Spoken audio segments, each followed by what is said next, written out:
former NFLer Chris Borland helps others adjust to retirement. Chris Borland knows firsthand all about the challenges of early retirement, having stepped away from a promising football career after 1 year because of concerns over head injuries. Instead of playing in front of boisterous crowds on the big NFL stage, Borland spends his time now helping other football players and military veterans make that adjustment to their new lives that often lack the thrill and competitiveness of life in the armed forces or professional sports.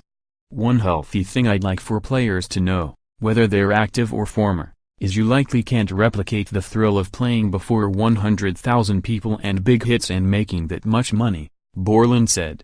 We can get ourselves into trouble trying to.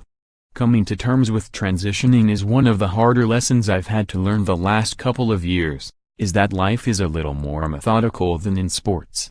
The peaks aren't as high and the valleys aren't as low. That's an adjustment we have to make. Borland, whose brothers Joe and John serve in the Army, sees similar retirement challenges for veterans, who like football players often have to deal with physical injuries and mental problems that are far less obvious as they go into society.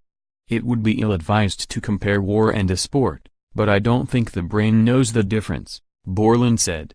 With post-traumatic stress and traumatic brain injuries in blasts with veterans, we see a very similar and somewhat unique issue with repetitive brain injuries in football.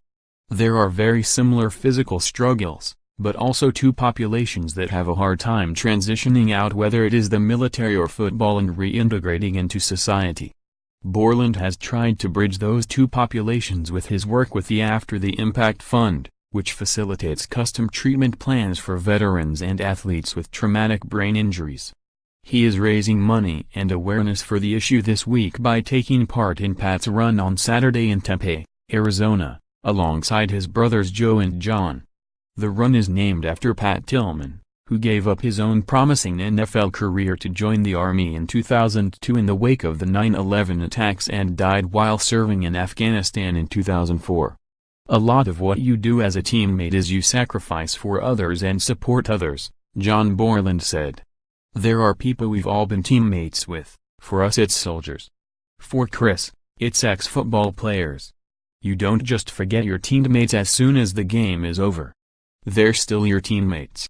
There are people who still need support, who worked hard and are with you. These are guys you shared blood with.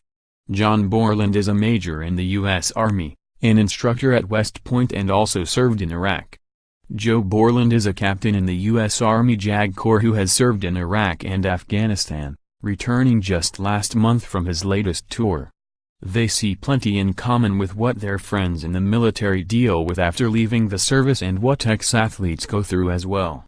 The similarities and the overlap is they both are young when they start off and young when they're done as well for the most part, Joe Borland said. They potentially would have suffered similar injuries but in a different way. The impacts in the NFL and the impacts we might have with an explosion or trauma in the military can be similar. Those brain injuries are why the 27-year-old Borland retired from football 3 years ago, in a decision that shocked many outsiders, but was one his brothers knew came from careful consideration. Borland was a third-round pick in the 2014 NFL Draft by San Francisco after a stellar college career at Wisconsin, where he was Big Ten Defensive Player of the Year and a second-team All-American in 2013. Borland led the 49ers in tackles as a rookie and was named to the All-Rookie team and was a Pro Bowl alternate before stepping away for a post-playing career that includes a company he started, Team Mindful, to help bring meditation into sports. About 10% of the time, I missed 3 to 5% of the game, Borland said. I look back and I'm happy that I played. I'm not wistful. You miss big games. I miss the locker room camaraderie. Sometimes I miss the lifestyle. It's great to get around old players because in a society where people like to dance around topics, it's good to be around like-minded people who cut the BS and are able to rib one another. I enjoyed that. But I don't long for it or reminisce daily.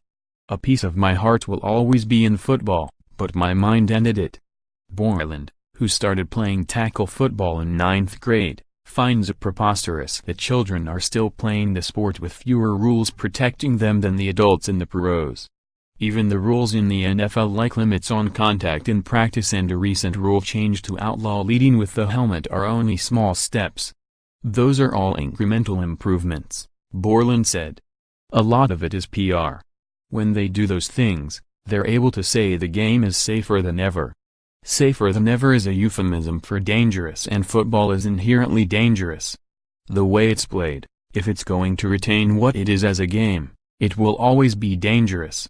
What's not being done that could be our measures outside the lines, like waiting until high school to play and having high schools and colleges adopt the same contact rules as the NFL. For more NFL coverage, http://www.pro32.app.org and http://www.twitter.com/app_NFL